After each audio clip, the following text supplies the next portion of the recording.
Assalamualaikum warahmatullahi wabarakatuh.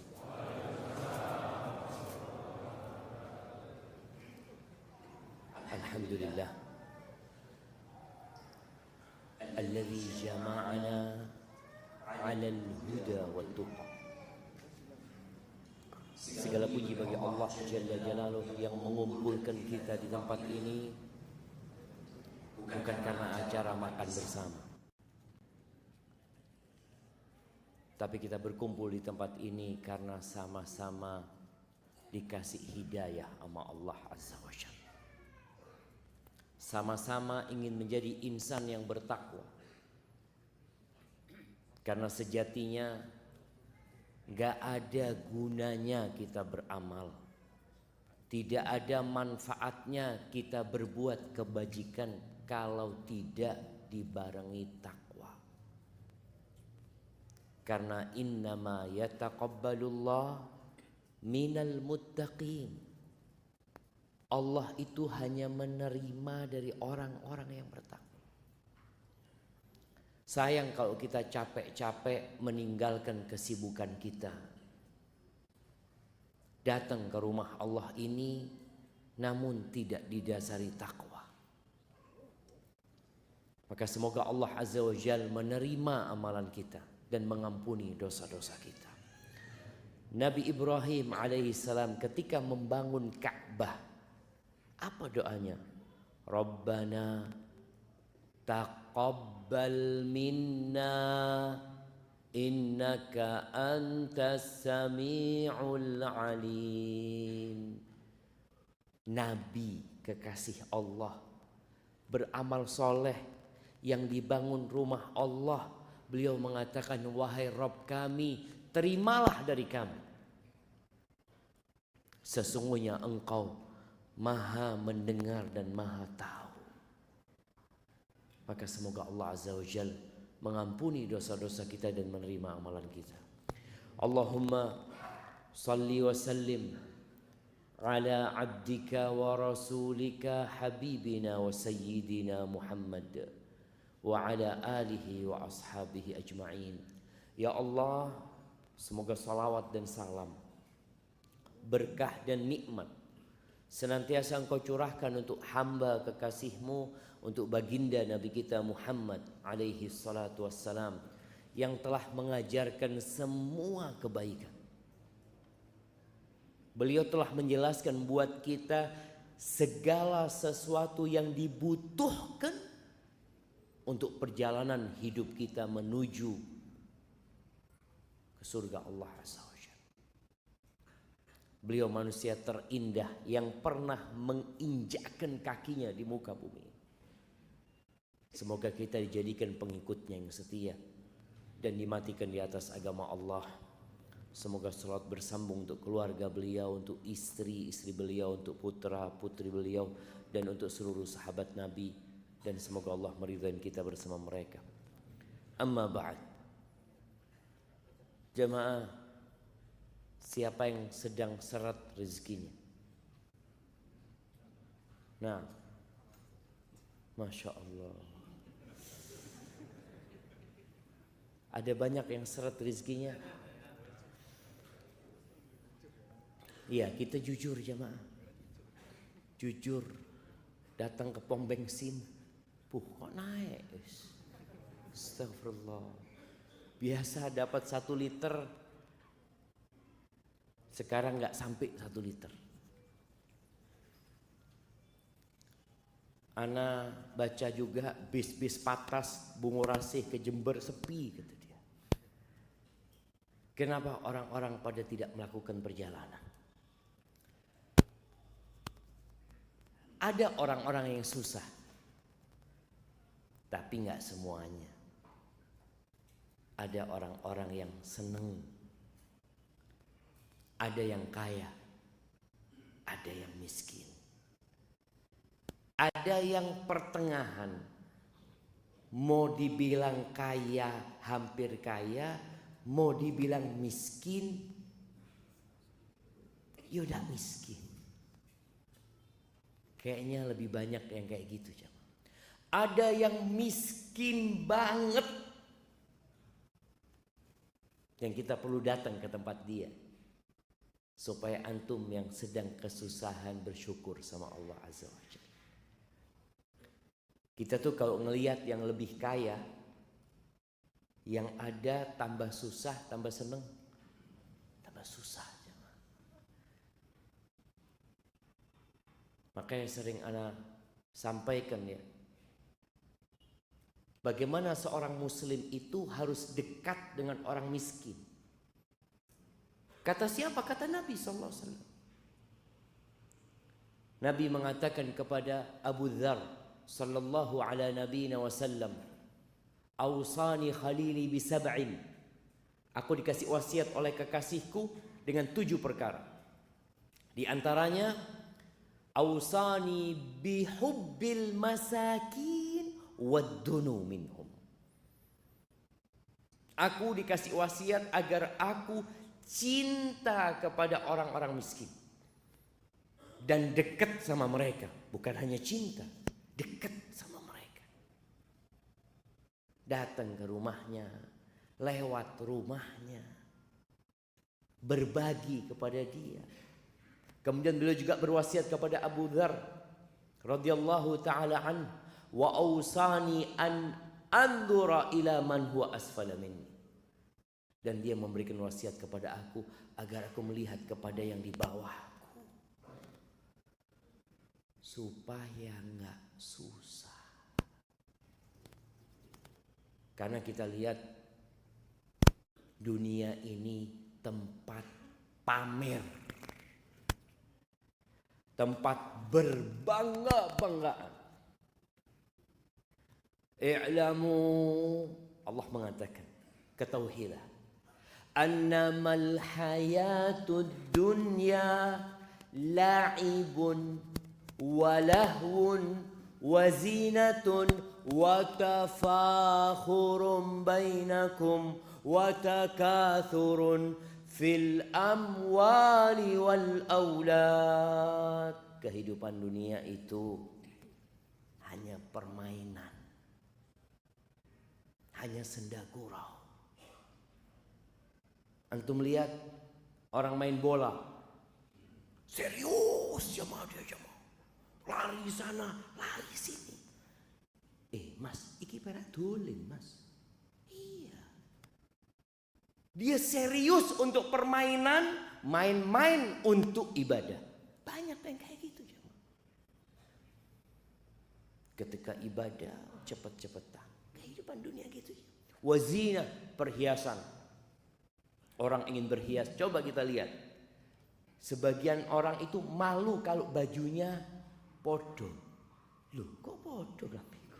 Dia itu tidak kepingin gitu loh.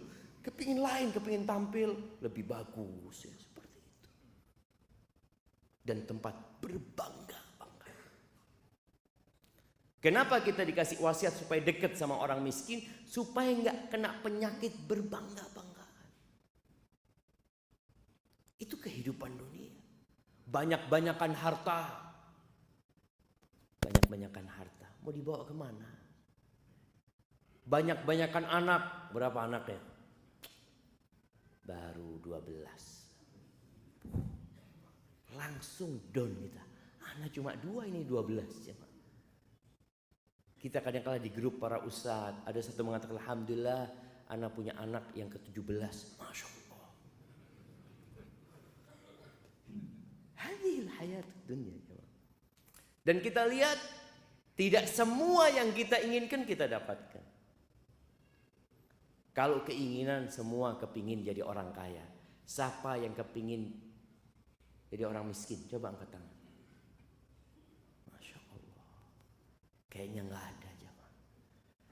Yang miskin kepingin berubah, yang kaya kepingin tambah kaya. Ada orang kaya, anak kayaknya kebanyakan duitnya. Tidak ada jemaah. Yang ada, ya opo bisa nambah itu uang dia. Siapa yang ngatur rezeki? Apakah pemerintah Republik Indonesia mengatur rezeki rakyatnya? Tidak. Yang mengatur rezeki itu Allah Jalla Jalla. Jamaah rahimakumullah, ada yang ingin punya anak. Ini bicara rizki. Ada yang sudah punya anak, kepingin nambah anak. Ada yang ingin anak laki-laki. Ya Allah, anak-anak perempuan semua, Ustaz. Kapan ya punya anak laki? Cak lihat istri anak wis tuwe. Apa harus? Ada yang kepingin. Kita lihat ada orang kepingin punya anak laki-laki. Semuanya anaknya perempuan.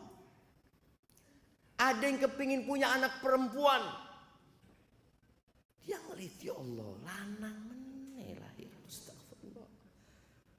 Ada yang mandul tidak punya anak. Siapa yang mengatur itu semua? Allah. Jangan sembarangan ke dokter. Kadang kala ada yang berangkat ke dokter. Oh, dokter ini hebat. Semua yang ke sana punya anak. Sukses. Antum tahu di Amerika ada seorang dokter yang ternyata puluhan anak itu pakai spermanya dia. Dia proses bayi tabung ya. Ya namanya ada orang-orang yang gak amanah. Dia datang, dokternya tahu ini spermanya gak bisa membuahi. Tapi kata dokter itu aman, masuk. Oh, hamil, makasih banyak dok.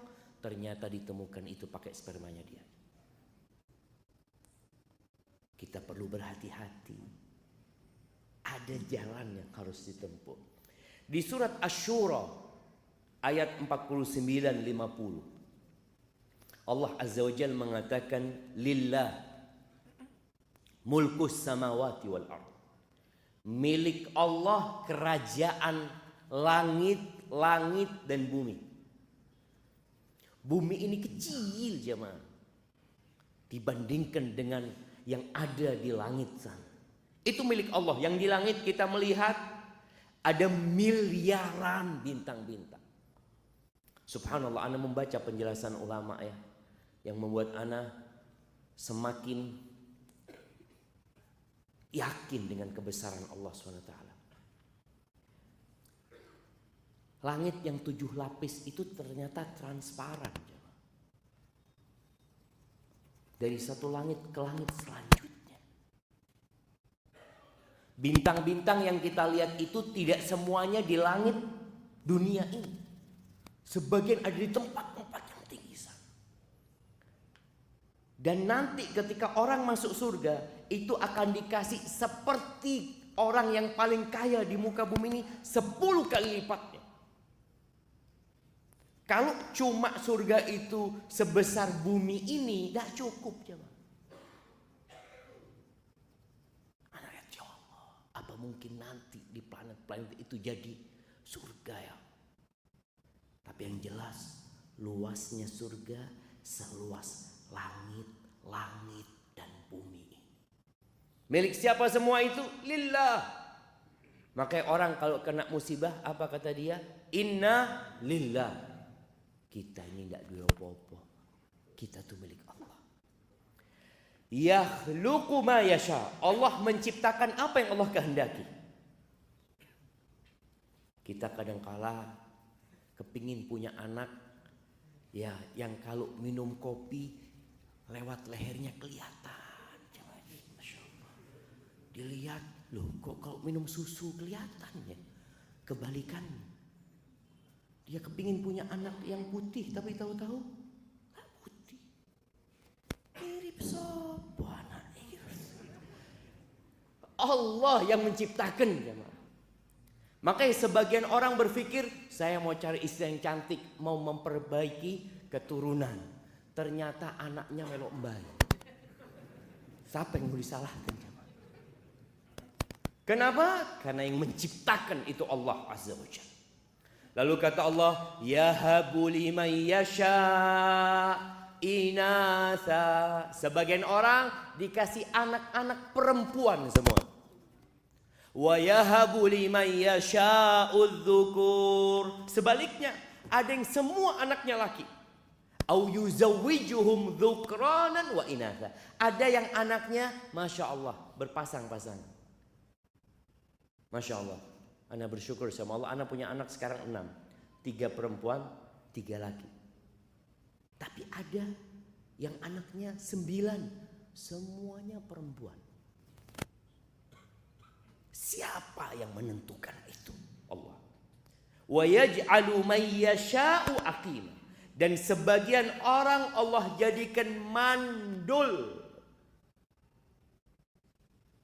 Sebagian suami menyalahkan istrinya yang gak punya anak loh. Aku gak bisa berbuat apa-apa.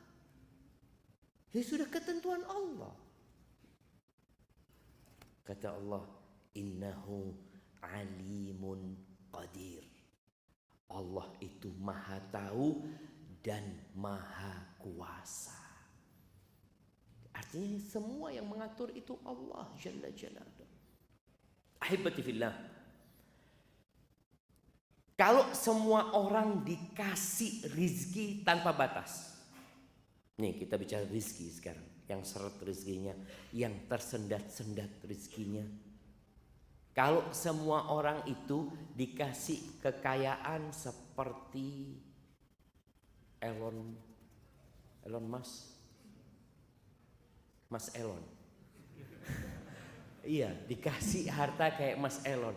Kira-kira ono sing ngaji ndak? Allah Azza wa Jalla mengatakan walau basatallahu rizqa li'ibadi di surat Asy-Syura ayat 27. Walau basatallahu rizqa li'ibadihi fil ardi li'ibadihi la baghaw fil ardi. Apabila Allah membentangkan rizki buat hamba-hambanya, pasti mereka akan membuat kerusakan di muka bumi. Akan bertindak melampaui batas. Karena harta itu ada efek samping buruknya. La baghaw fil ardh. Terus kata Allah, walakin yunazzilu biqadarin ma yasha. Tapi Allah turunkan rizki itu dengan kadar yang sudah Allah kehendaki. Ono takrani. Maka kita lihat subhanallah ada orang yang di PHK. Pada waktu dia kerja dia dapat gaji 5 juta. Di PHK dia berpikir, ya Allah, ana mau makan apa Pak Ustaz?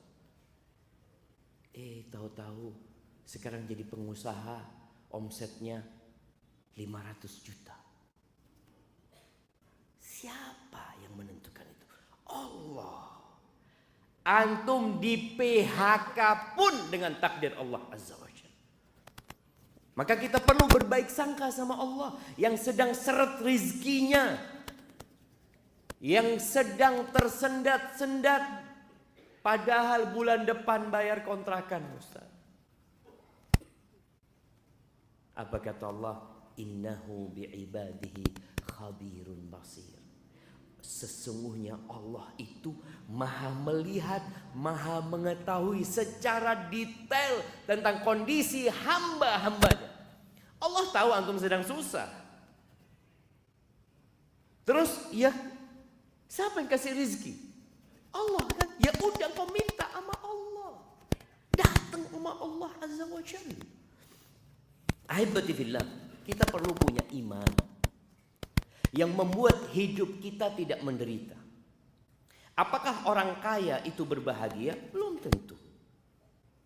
Apakah orang miskin itu berbahagia? Belum tentu. Tergantung kondisi imannya.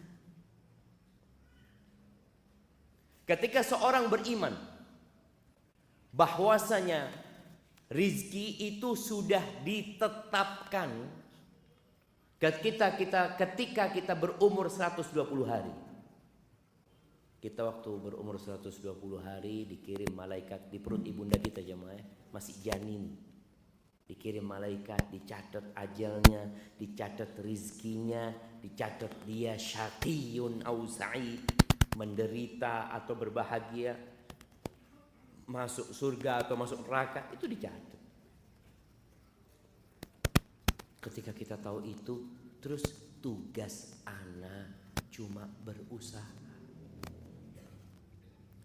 Makanya kalau cari rezeki, cari istri. Kalau cari rezeki, cari istri. Kalau cari istri yang soleha. Yang antum kalau pulang ke rumah tidak membawa apa-apa, sang istri mengatakan, innalillahi wa inna ilaihi raji'un. Loh iya, ini istri bertakwa jamaah. Ini istri bertakwa. Dia nggak marah-marah sama antum. Dia beriman kita milik Allah dan kita akan kembali kepada Allah Azza wa Jalla. Bukankah musibah ketika suami nggak bawa apa-apa? Antum jangan marah. Antum kayak anak mati aja. Enggak, Mas. Anak yakin. Pokoknya antum sudah berusaha maksimal, ya udah. Berarti kita puasa hari ini. Nabi alaihissalam kadang kala pagi kepingin sarapan, datang ke rumah istrinya. Ada yang bisa dimakan, kata Nabi SAW. Kata istrinya, ada air, cuma makanan gak ada. Nabi mendidik istri-istrinya mengatakan, idzan ana shaim. Kalau gitu hari ini aku berpuasa. Itu jamaah. Bagaimana tatkala rezeki antum tersendat-sendat, amalan antum bertambah.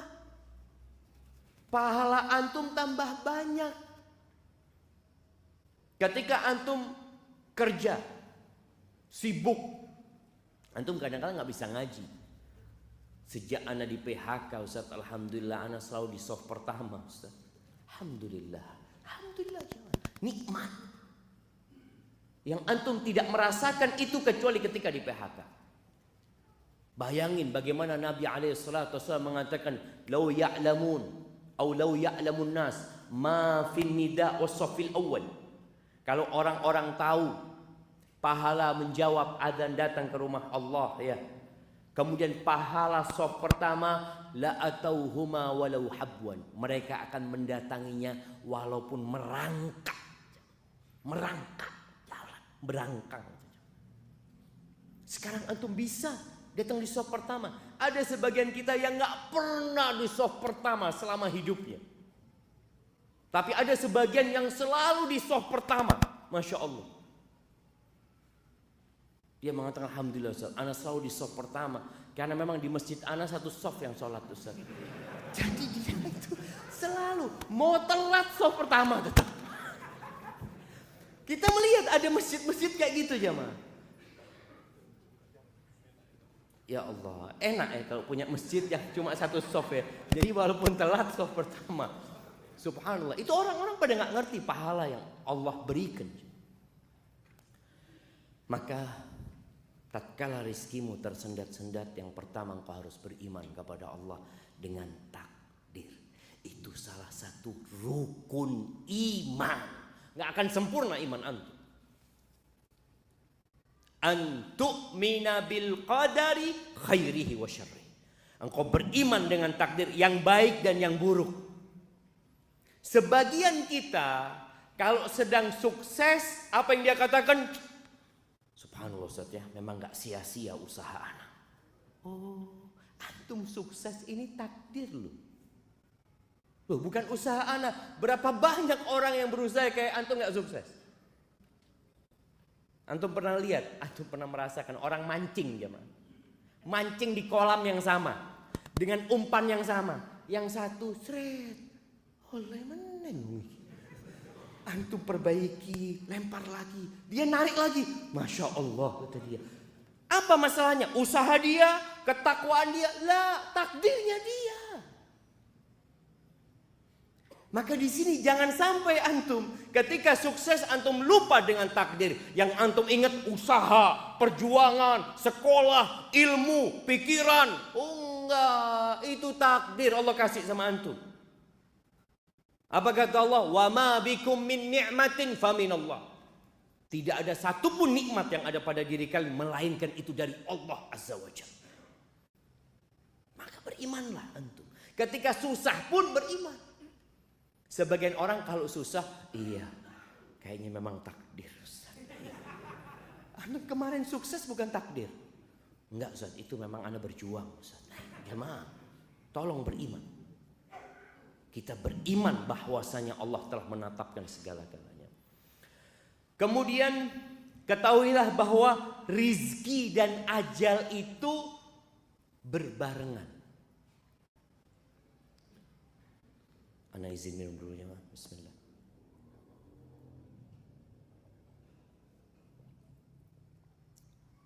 Alhamdulillah, rizki ana dapat minum air. Tadi ana khutbah Jumat, pas khutbah kedua, pas duduk, ana cari air. Kok dah ono banyu ya? Betul loh jemaah. Aduh, memang takdirnya. Itu takdir, itu bicara rizki jemaah. Masa anda mau marah-marah sama panitia? Ya enggak, sudah memang kayaknya takdirnya Ustadz nggak dapat air. Sabar Ustadz. Ya. Kadang-kala Ustadz itu perlu diingatkan. Ya. Bicara rizki dan ajal itu bersamaan. Nabi alaihi salatu wassalam pernah mengatakan, innahu laisa syai'un yuqarribukum minal jannah wa yuba'idukum 'anil nar illa qad amartukum bihi. Kata Nabi SAW, tidak ada sesuatu pun yang mendekatkan kalian ke surga dan menjauhkan kalian dari api neraka, melainkan aku sudah perintahkan kepada kalian. Walaysa syai'un yuqarribukum minan nar wa yuba'idukum minal jannah illa qad nahaitukum anhu. Dan tidak ada satupun perkara yang mendekatkan kalian ke neraka dan menjauhkan kalian dari surga, melainkan aku sudah larang kalian untuk melakukan. Lalu beliau mengatakan, wa annar ruhal amin qad nafahata fi ru'i. Jibril, dia telah menghembuskan di jiwaku. Apa yang dihembuskan Jibril di jiwa Nabi SAW? Annahu lan tamuta nafsun hatta tastawfiya rizqaha. Lan tamut. Tidak akan mati seseorang kecuali rizkinya sudah lengkap. Loh Ustaz, ya apa dia mati Ustaz, ninggalkan 10 miliar Ustaz? Iya, bukan rizki dia 10 miliar itu. Rizkinya dia itu sudah habis. Makanya dia mati. Antum pernah melihat ya atau merasakan kondisi orang yang sakit parah tahu-tahu sadar, sehat, di ICU. Ana kemarin jagain mertua di ICU beberapa hari ya. Nanti ketika kita di luar nunggunya jamaah, kalau sudah ada panggilan itu jamaah, semua yang nunggu itu diem jamaah. Sopoy. Oh fulan. Kalau sudah dipanggil itu mereka bersegera masuk ke ruang ICU, tahu-tahu yang keluar jenazah. Mati. Ada kemarin yang keluar pindah kamar, seneng keluarganya pindah kamar, masya Allah, ibunya kepingin apa, kepingin ini itu, dikasih semuanya, habis gitu mati. Ada rezeki yang belum nyampe kepada dia, dia harus sadar. Kalau ditetapkan rezekinya ada 5 sate kambing, belum dia makan rezeki, maka dia harus bangkit dari pingsannya atau komanya. Dia makan, setelah itu mati. Ada yang minta jus ya ketika bapaknya sadar, bapak kepingin apa? Jus jeruk ya? Iya bismillah. Dibelikan jus jeruk, dikasih ke orang tuanya, beberapa sendok dikasih, habis gitu bapak mati. Karena ada jeruk yang tertulis dalam catatan dia, belum dia habiskan. Yang tersisa fatarikuhu linnas, punya orang yang tersisa itu. Makanya banyak orang menimbun harta bukan milik dia. Dia cuma kerja capek, taruh lagi. Punya siapa Pak? Punyaku. Kata anaknya, belum tentu Pak. Belum tentu. Wallahi cuma ada anak yang bapaknya sakit, dia pikir, kok bapak kita mati ya. Ngomong sama keluarganya, nanti kira-kira dikuburkan di mana bapak ini? Bapaknya masih sakit ini, sudah musyawarah. Tahu-tahu bapaknya sehat. Loh, kok waras? Subhanallah jemaah, berapa banyak anak yang mati duluan? Masya Allah. Yang mati duluan sebelum bapaknya. Ada bapak yang hantarkan anaknya ke kuburan, nguburkan anaknya.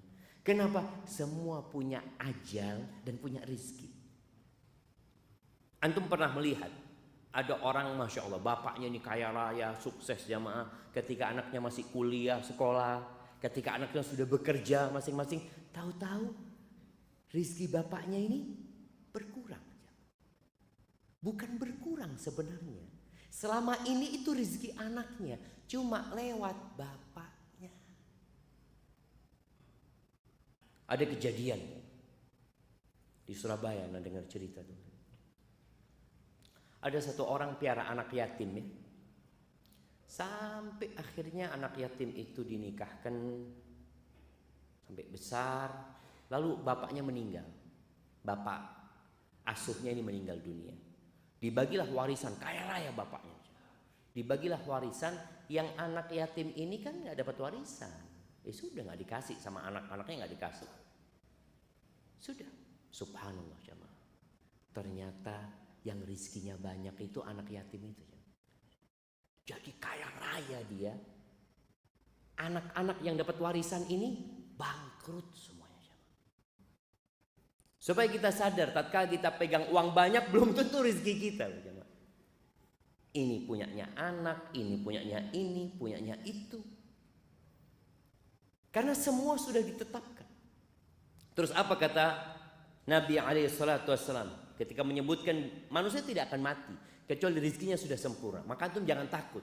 Selama kepala antum masih bergerak-gerak berarti masih punya rezeki. Ada satu orang mengatakan, antum kalau nggak bisa makan, bertamu ke rumahnya teman. Anda punya fulus ya, datang, assalamualaikum habis isya. Kadang-kadang temennya, afwan nggak terima tamu, belum rezeki. Datang ke rumah kawannya, subhanallah jamaah. Wallah jamaah, kalau bicara rezeki ini benar-benar antum sudah ditanggung rezekinya. Kemudian kata Nabi SAW, fattaqullaha wa ajmilu fit talab. Kalau sudah antum punya keimanan, rezeki ditetapkan berbarengan dengan ajal, maka berbuat baiklah dalam mencari itu rezeki. Disuruh nyari sama Nabi SAW, bukan disuruh tidur. Jangan pernah berpikir karena sudah ditetapkan rezeki berarti anda tinggal nunggu. Iya, antum tinggal nunggu tapi dengan usaha. Nabi SAW mengatakan fa'ajmilu fit talab wa la yahmilannakum istibta'ur rizq. Jangan sampai kena penyakit istibta'. Istibta' rizq itu tadi rizkinya tersendat-sendat. Ya Allah, kapan anak punya rumah ya? Kapan anak punya mobil? Kapan anak punya motor? Kapan? Dia mulai merasakan kok lambat ya. Fulan lu wis ganti meneng motore. Anak belum ganti-ganti. Jangan sampai perasaan lambatnya rezeki, kata Nabi SAW, antatlubuhu bima'asillah. Akhirnya engkau melakukan kemaksiatan kepada Allah. Berapa banyak orang karena rezekinya lambat, lama nggak punya rumah, dia akhirnya menggunakan sistem riba. Motor riba. Nikah utang riba juga jamaah. Ada yang seperti itu. Jangan sampai, kata Nabi SAW. Kenapa? Fa innahu la yudraku ma indallah illa bi ta'at. Yang di sisi Allah nggak bisa diraih kecuali dengan ketaatan. Maka berapa banyak orang yang kaya raya tapi tidak mendapat manfaat dari hartanya. Nggak dapat manfaat. Antum pernah lihat tukang sayur? Ada tukang sayur di sebuah pasar ini jamaah. Dia itu buka pakai amben jamaah. Di depannya tokonya meracangnya orang kaya. Dia buka di sana. Tukang sayur pakai apa? Amben itu. Masya Allah. Tukang sayurnya berangkat umroh, tukang sayurnya berangkat haji, yang punya toko besar nggak berangkat umroh wala haji. Tapi yang di sisi Allah nggak bisa diraih kecuali dengan ketaatan. Berapa banyak orang nggak bisa sholat malam padahal sehat. Ini Ustaz, Masya Allah pemain bola ini Ustaz. 45 kali 2 lari di lapangan. Ke masjid tak tutup-tutup. Mau ke masjid, ke kanan, ke kiri. Padahal dilewati masjidnya jamaah. Yang di sisi Allah nggak bisa diraih kecuali dengan ketaatan kepada Allah. Maka jangan sampai yang merasa tersendat rezekinya, akhirnya dia ambil jalan pintas. Pikirnya supaya banyak rezekinya. Yang ada bala. Ketika kita mencari rezeki dengan cara yang tidak Allah ridhai. Ahibati fillah. Rizki itu ada 2 macam. Di dalam sebuah athar yang dinisbatkan kepada Ali bin Abi Thalib, kepada Waqi' bin Jarrah, Ali mengatakan, "I'lam ay bunayya, ketahuilah wahai ananda, anna rizqa rizqan." Rizki itu 2. Rizqun tatlubuhu wa rizqun yatlubuka. Yang satu rizki yang engkau harus mengusahakannya. Ada rizki yang memang kita mendapatkannya dengan usaha. Allah sudah tetapkan sebab-sebabnya. Tapi ada rizki yang mencarimu. Wallah jemaah, ada orang di rumah ya, duduk-duduk di rumah, ya Allah, kok kepingin martabak anak ya. Tahu-tahu tetangga, Assalamualaikum, kirim martabak. Ya Allah, itu rezeki yang mencari. Makanya kadangkala antum dapat pulsa nyasar. Loh, siapa kirim pulsa? Itu rezeki yang kita tidak mencari. Tapi ada satu orang jemaah, tahu-tahu masuk ke rekeningnya beberapa miliar jemaah. Langsung ditangkap KPK.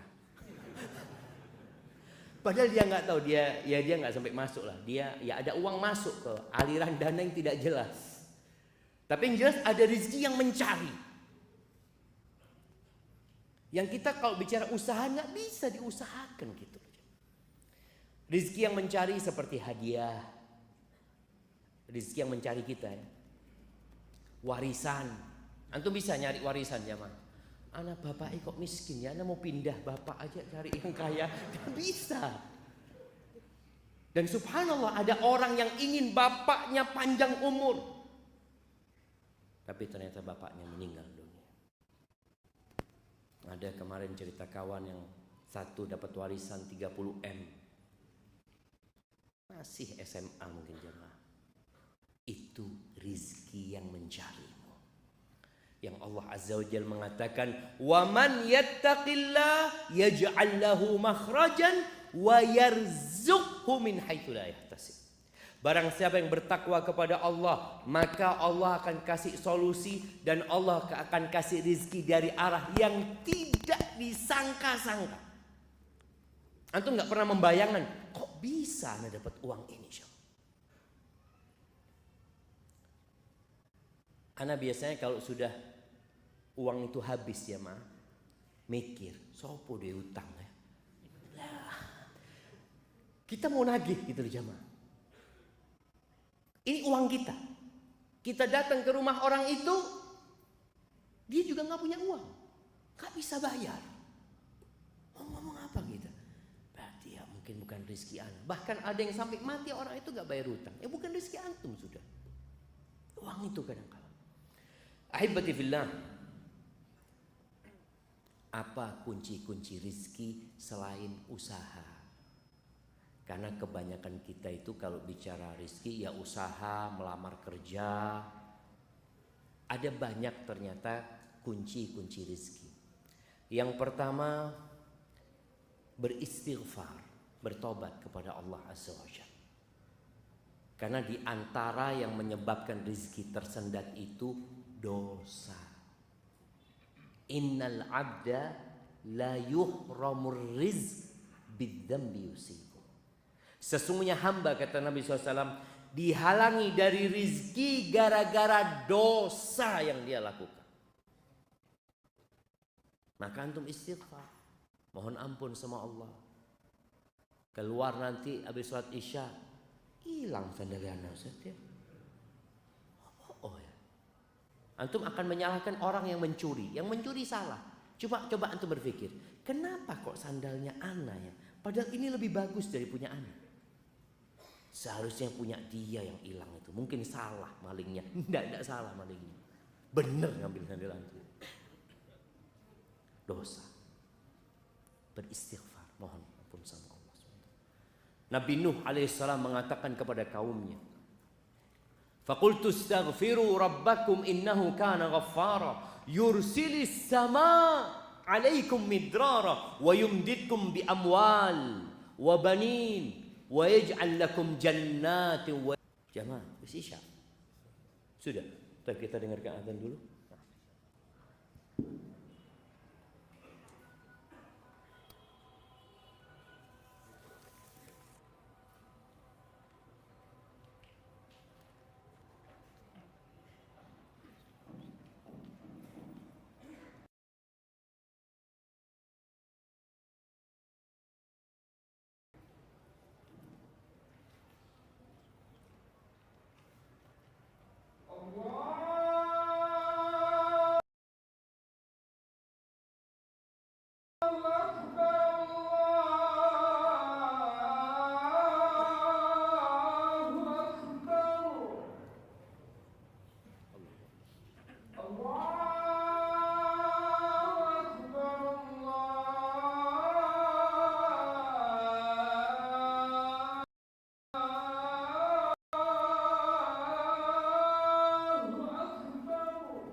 Allahumma salli wa sallim ala nabiyyina Muhammad.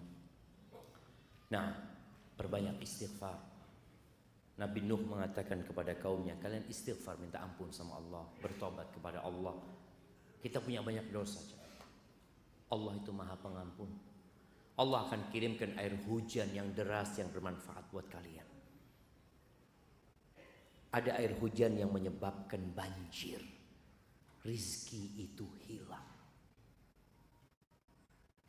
Banjir di mana kemarin di Pakistan kalau nggak salah jamaah ya.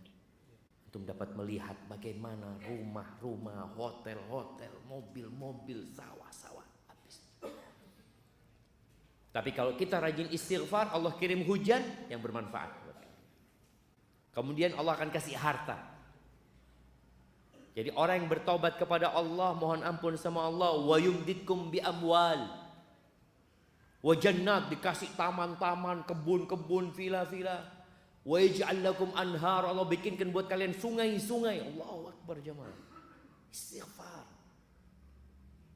Duduk, sekali duduk istighfar 100 kali. Itu dilakukan oleh Nabi alaihi salatu wassalam. Kemudian yang kedua, bertakwa kepada Allah. Laksanakan perintah Allah, jauhi larangannya. Kita itu kalau melaksanakan perintah kadangkala mudah, tapi menjauhi larangan sulit. Padahal yang namanya takwa itu menjalankan perintah, menjauhi larangan.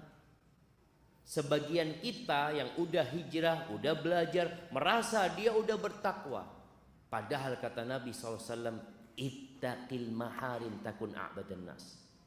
Kau mau jadi orang bertakwa, jauhi yang haram-haram, engkau jadi orang yang paling ahli ibadah. Sebagian kita berpikir ahli ibadah itu yang selalu baca Quran, yang selalu di shaf pertama. Oke, itu termasuk orang ahli ibadah. Tapi yang paling ahli ibadah adalah orang yang meninggalkan yang haram-haram dan melaksanakan perintah Allah Azza wa Jalla. Dan tadi kita udah bacakan ayatnya di surat At-Talaq ya. Surat At-Talaq ini biasanya orang kalau mau bercerai itu bingung masalah masa depannya. Gimana nanti anak-anak. Ada seorang perempuan, dia sudah diceraikan 3 kali sama suaminya, kemudian suaminya balik lagi, si istri tetap mau karena urusan fulus, padahal udah nggak boleh. Wa man yattaqillah yaj'al lahu makhrajan wa yarzuqhu min haitsu la yahtasib. Barang siapa yang bertakwa kepada Allah, Allah akan kasih solusi. Dan Allah akan kasih rizki dari arah yang tidak disangka-sangka. Karena sebagian kita itu sudah kadung seperti nyusu jemaah. Yang nyusu di perusahaan, yang nyusu di kantornya, dia berpikir ya sudah dari sini, anak kalau keluar dari sini nggak bisa hidup, nggak bisa makan. Seorang perempuan berpikir anak cuma ibu rumah tangga Ustaz. Kalau anak diceraikan, bagaimana hidup anak? Kemana Allah yang selama ini memberikan rezeki kepadamu? Engkau dulu belum bisa apa-apa di perut ibundamu, Allah kasih rezeki.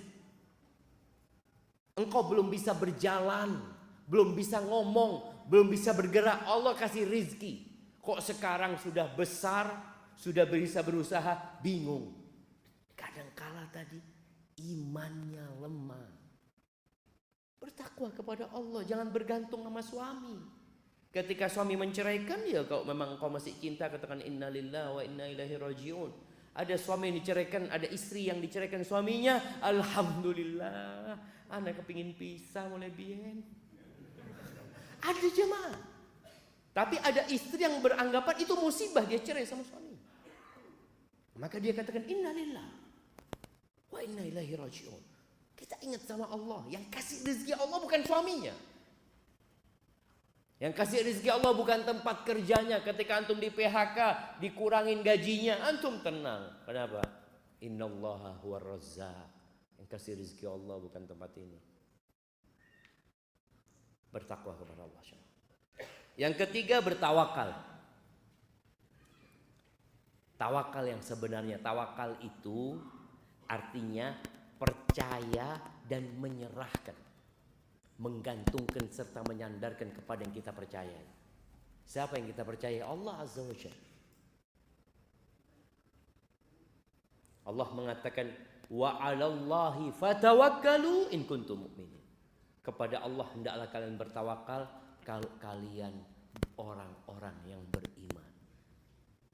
Nabi alaihi salatu wasallam mengatakan law annakum tawakkaluna 'ala Allah haqqa tawakkulih la razaqakum kama yarzuqut tayr. Kalau kalian benar tawakalnya kepada Allah, benar. Kita ini kadang-kala masih bersandar kepada uang kita. Aman, si ono duit. Masih ada mobil, masih ada ini, masih ada ini. Namanya tawakal sama Allah itu berlepas dari semua ketergantungan. Usaha, upaya hanya sebab. Kalau Allah tidak menakdirkan, nggak bisa jemaah.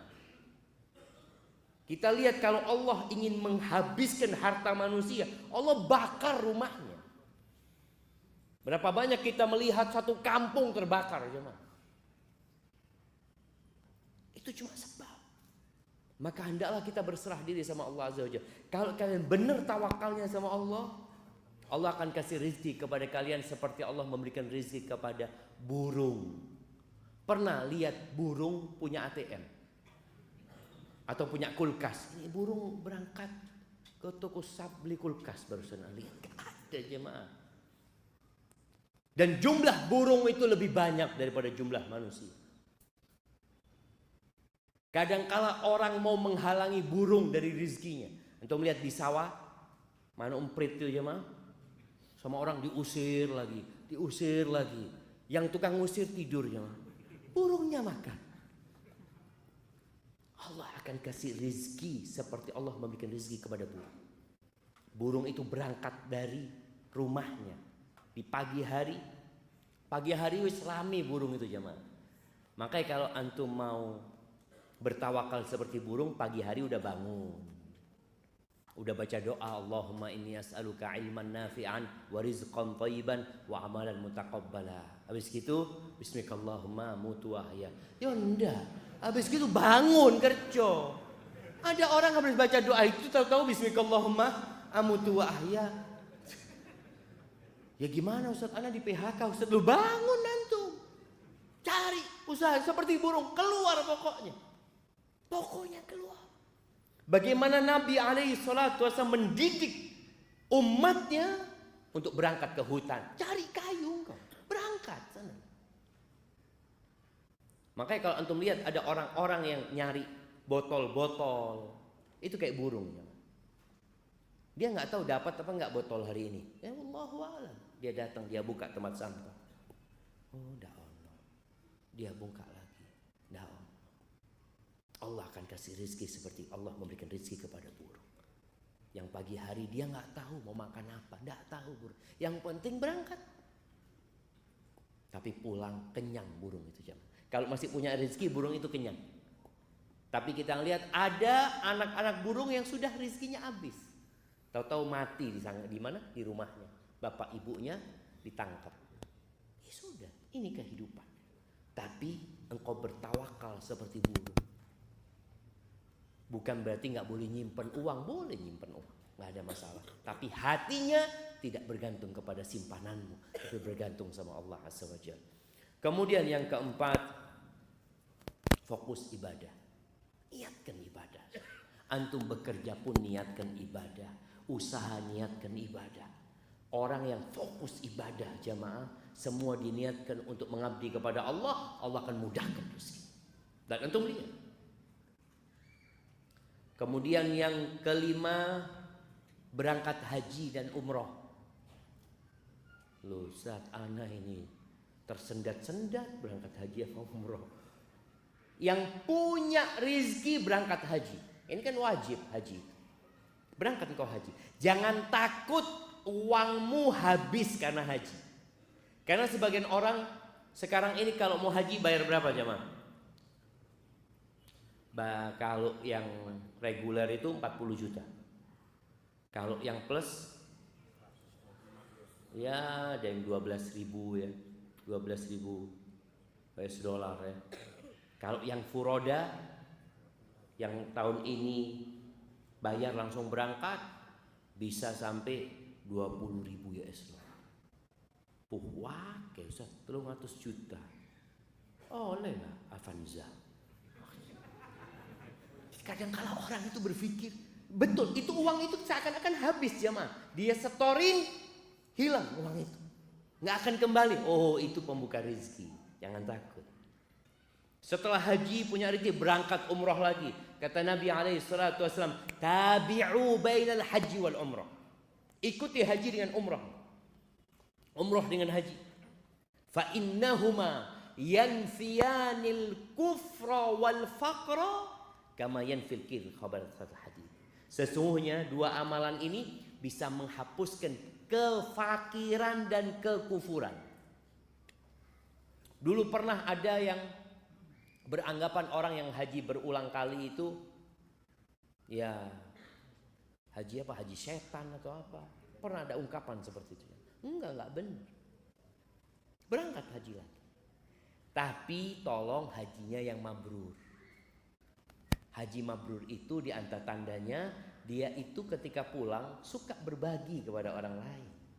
Suka menyebarkan salam. It'amut ta'am wa ifsya'us salam kata Nabi SAW. Tapi kalau orang berangkat umroh, berangkat haji, tetangganya kelaparan, oh ini nggak benar ini. Haji yang benar itu menghapuskan kefakiran dan kekufuran. Ana masih ingat jemaah orang Madiun apa orang Kediri ya. Ketika ana wawancarai, ana tanya sama dia waktu itu ana jadi jadi reporter radio di Medina itu. Ana tanya, Bapak udah berapa kali haji Bapak? Alhamdulillah Pak Ustadz 3 kali. Kalau antum lihat wajahnya, lihat pakaiannya, ya Allah, nggak pantas gitu loh jemaah. Kalau dikatakan dia orang kaya, dia ngomong Alhamdulillah sudah 3 kali Ustadz. Saya tanya semuanya plus Bapak? Iya plus Ustadz. Ya apa ceritanya kok tertarik untuk haji lagi? Dia ngomong ketika anak haji pertama sama istri, anak ngomong sama istri, nanti kalau kita punya rezeki, kita bangun masjid aja ya, kata dia. Oh iya Mas, Insya Allah. Pulang Ustaz haji itu alhamdulillah usaha kita sukses, kita punya rezeki, kita bisa bangun masjid Ustaz. Habis itu dikasih rezeki lagi sama Allah Azza wa Jalla.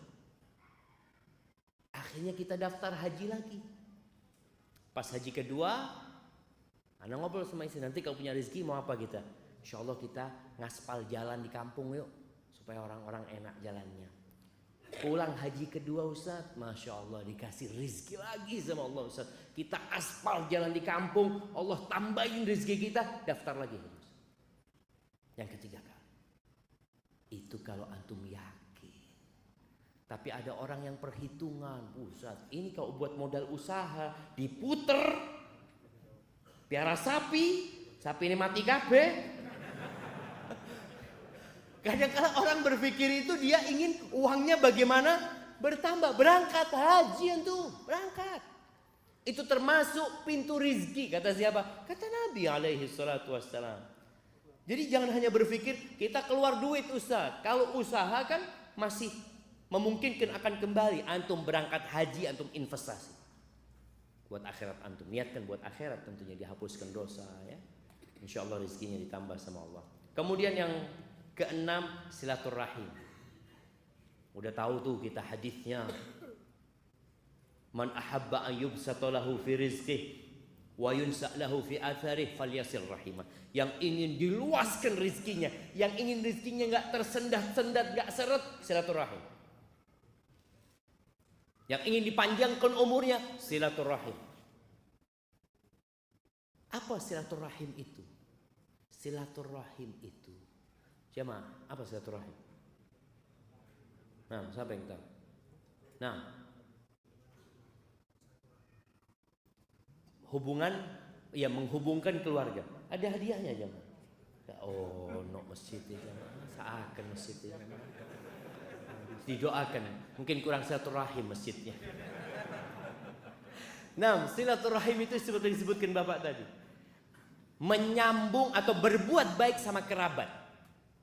Berbuat baik sama kerabat kita, bukan sama sahib. Ada yang namanya al-ukhuwah al-islamiyah, kita saudara sesama umat Islam. Tapi ada al-rahim, al-arham. Itu kerabat kita yang satu mbah, satu kakek. Antum coba cari. Anak ini sudah lama nggak ke paman ana umpamanya. Anak ini sudah lama nggak ketemu sepupu ana. Wala WA dia, wala apa. Silaturahim.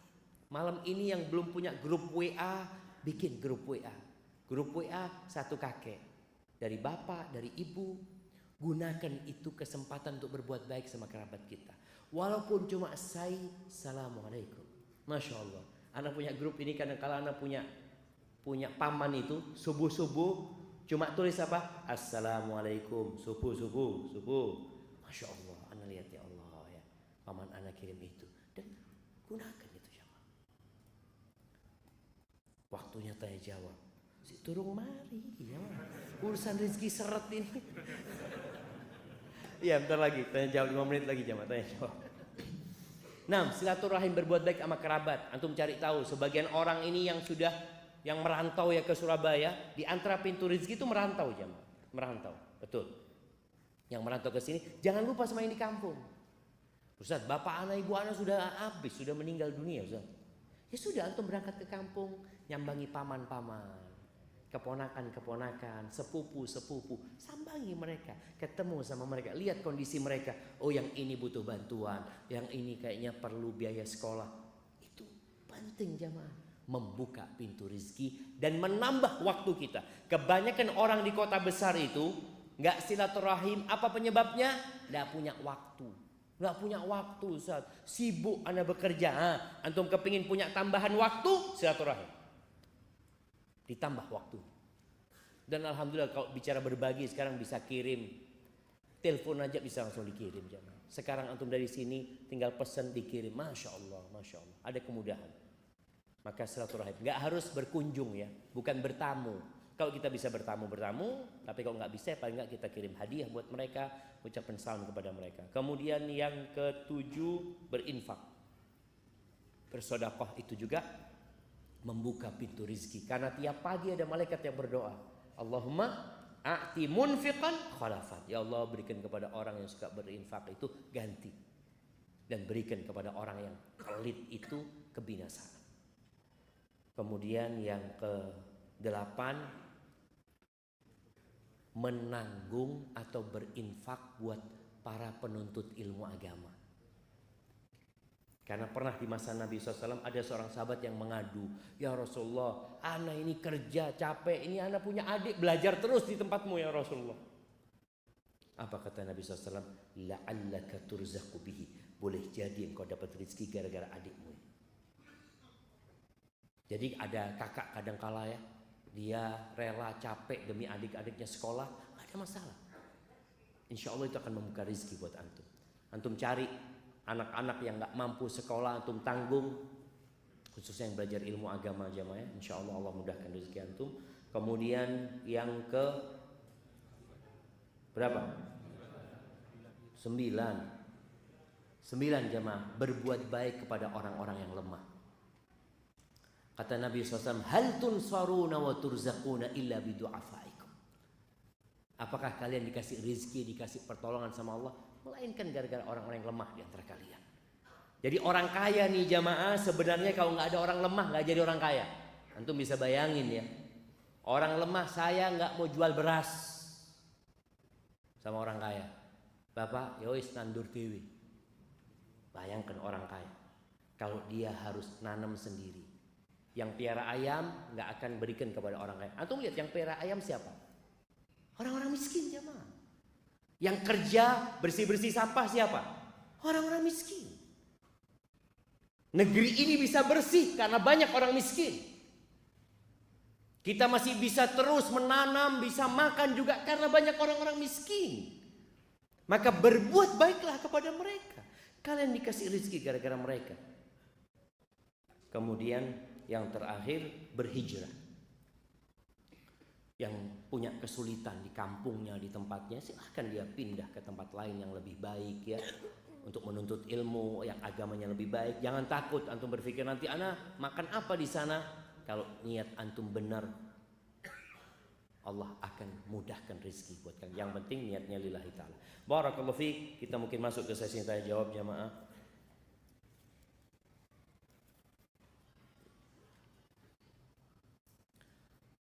Nah, ana mau bertanya.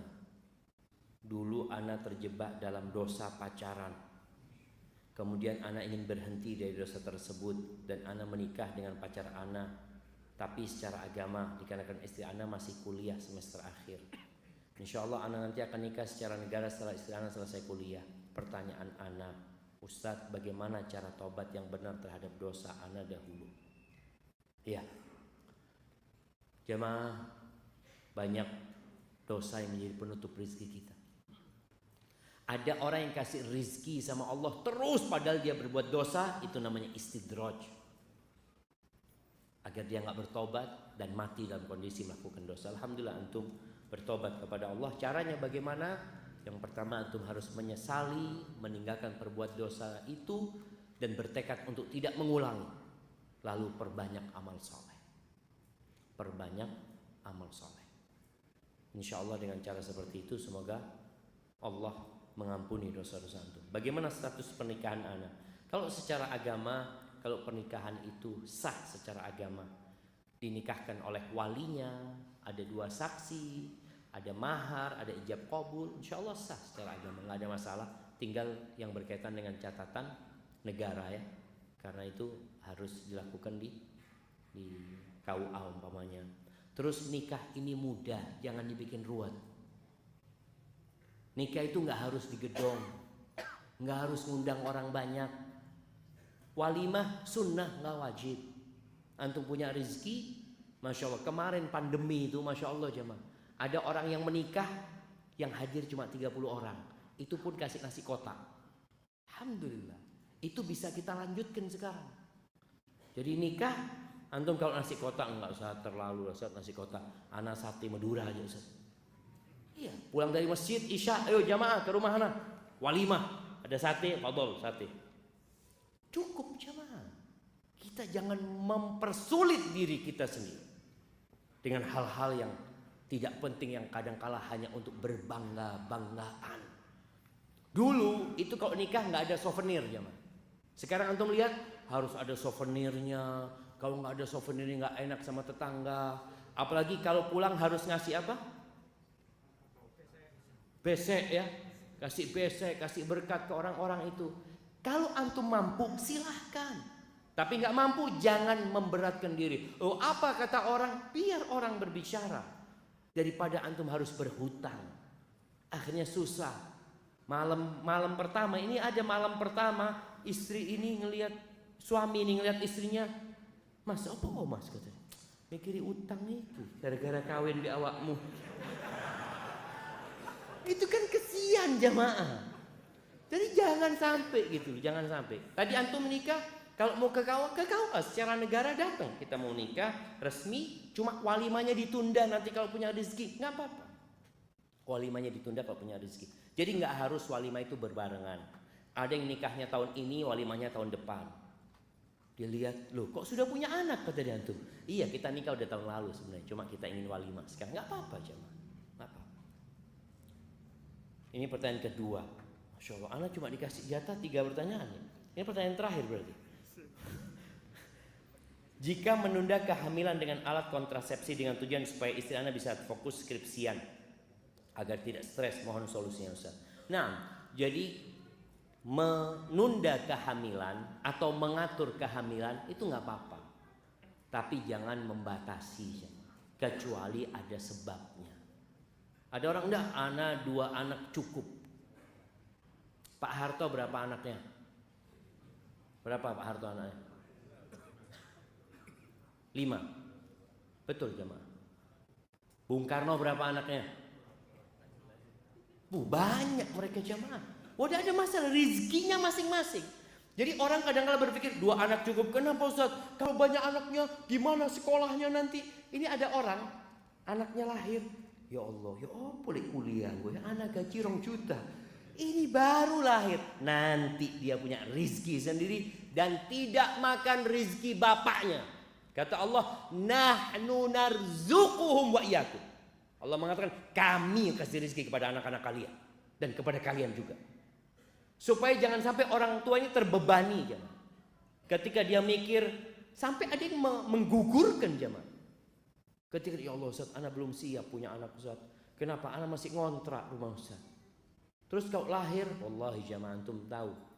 Lihatlah, bukan cuma anak, antum semua merasakan. Ketika antum bujangan, antum punya apa? Ketika antum menikah, ada orang yang bujangan nggak punya mobil, rumah ngontrak. Setelah menikah, alhamdulillah punya rumah. Setelah punya anak, punya mobil. Subhanallah, anak itu bawa rizkinya sendiri. Maka jangan pernah takut. Habis sudah pertanyaannya jemaah. Tapi jemaah afan jemaah, karena memang anda dikasih batasan pertanyaannya cuma 3. Yang sudah bertanya belum dijawab jangan khawatir. Insya Allah bisa. Oh, bisa lagi jamaah. Masya Allah. Lanjut lagi jamaah.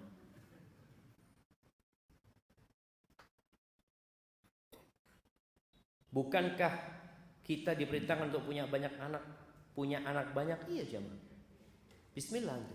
Niatkan punya anak 20. Walaupun lahir cuma 7, alhamdulillah. Tapi kan pahala niat sudah dapat jamaah. Di Jember itu ada satu orang kepingin punya anak 40 jamaah. Dia nikah beberapa wanita dia nikah ya. Kalau nggak punya anak dia ceraikan karena memang dia nikah kepingin punya anak ya. Sampai anaknya kalau nggak salah 32. Tapi bapaknya mati, nggak sampai 40. Itu rezekinya cuma 32. Antum paling nggak separuhnya.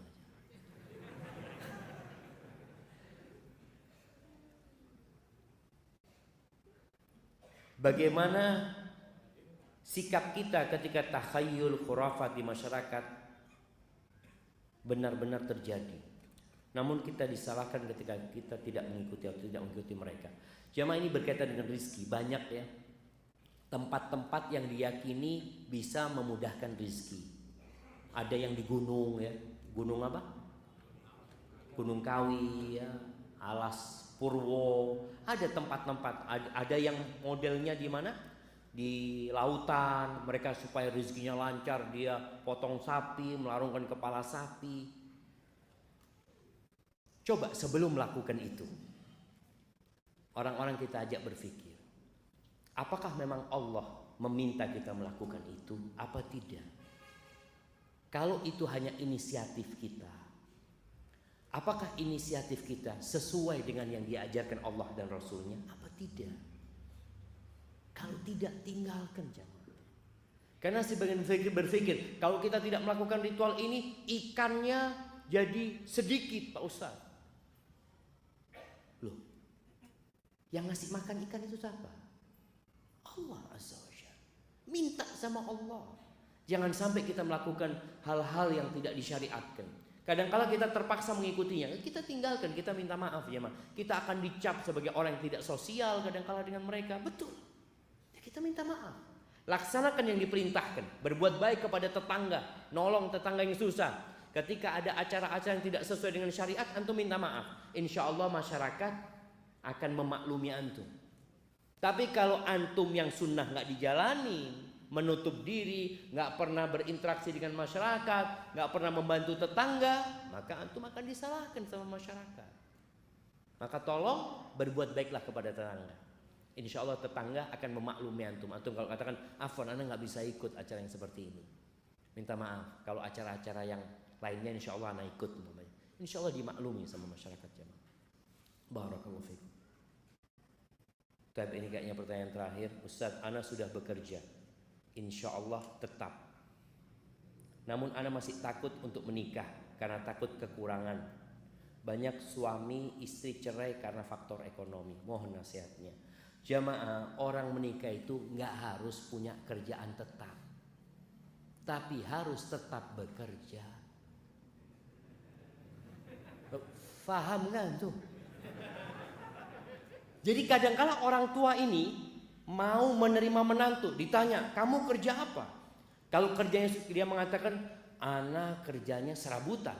Waduh, repot ini anakku kalau dapat ini. Boleh jadi yang punya pekerjaan tetap di PHK. Berapa banyak yang sudah sukses bangkrut? Kalau cari menantu yang semangat bekerja. Bukan punya pekerjaan tetap, artinya dia tetap bekerja. Tentunya orang itu yang agamanya baik dan akhlaknya mulia. Kalau dikatakan di sini takut menikah karena takut kekurangan, Allah Azza wa Jalla di antara yang membuka pintu rezeki ini menikah, jemaah. Allah mengatakan wa ankihul ayama minkum was-salihin min ibadikum wa imaikum iyakunu fuqara yughnihumullah min fadlih. Kalian nikahkan tuh. Ya, yang perempuan-perempuan yang jomblo-jomblo, baik itu perempuan baik itu laki-laki, nikahkan. Kalau mereka fakir, Allah yang akan kasih dari karunia-Nya. Allah. Maka antum jangan takut. Kemudian Nabi SAW menyebutkan ada 3 orang yang mendapatkan jaminan dari Allah Subhanahu Wa Taala. Allah akan mencukupi dia. Salah satunya wanakih lil afaf, orang yang menikah untuk menjaga kehormatan dirinya, bukan menikah karena berzina. Banyak orang menikah karena takut aib, bukan. Tapi dia menikah karena untuk menjaga kehormatan dirinya. Maka antum yang takut tadi, niatkan untuk menjaga kehormatan diri antum. Urusan rizki antum yakin. Dari awal anda sampaikan bicara iman tadi, dengan takdir Allah Azza wa Jalla. Istri antum tidak makan rizki antum, anak antum tidak makan rizki antum. Terus yang dimakan rizki mereka, yang dimakan rizki mereka sendiri. Kemudian kalau pertanyaannya, karena banyak suami istri cerai gara-gara faktor ekonomi. Karena banyak orang menikah gara-gara ekonomi. Perempuan dinikahi karena apa? Karena 4 hal. Karena kaya, karena cantik, karena bangsawan, yang keempat karena agamanya.